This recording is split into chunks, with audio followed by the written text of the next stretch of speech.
Another excellent organizational tool now that you have a school provided device is to use the Google Calendar to stay organized. So what we're going to do from my last tutorial here, I'm going to open a new tab, and using my 9 boxes, I'm going to go ahead and open Calendar. So this is just a brief overview. I'm not really going to get into any how-tos yet, but I am just going to show you what Calendar can do. So you'll notice in the top right you have a day option, so you can see your day laid out for you. Week, so again you see your week, pretty intuitive. Month, really nice, it does show you the entire month laid out with color coding if you choose to use that later.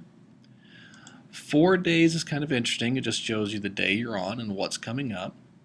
An agenda I really like because it does give you a collapsed view, just a very list-like view. Under More, you do have the option to print your calendars that you're viewing or to refresh them just to make sure they're up to date. So I'm going to go ahead and go back to Week View for the rest of this. Now you'll also notice on the top bar it tells you the week you're in, and there are arrows to advance into future weeks. So you can go as far as you want here, but the nice thing is you just click today and you snap back to today. The other option for moving around more swiftly is on the left hand side. You'll notice it has a mini calendar with the week highlighted you're on and the day specifically with a box around it.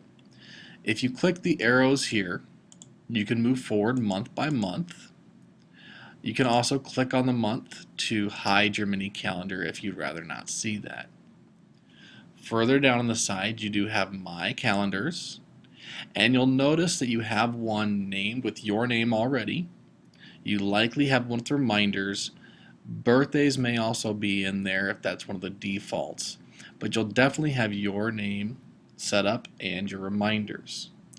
There are other calendars that you can go in and find. It may already have holidays in the United States loaded for you.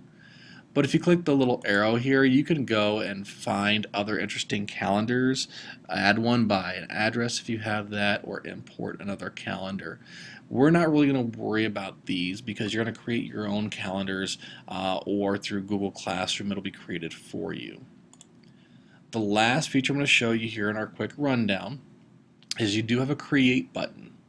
If we click this little arrow here, it will quickly add an activity for us or an event, but if we click Create, it will take us into our first event. So that's what we're going to come back to in our first tutorial, is how to create an event, and then we'll get into how to create a calendar itself. So thanks for watching the brief overview. We'll see you back here in a minute for a little bit more.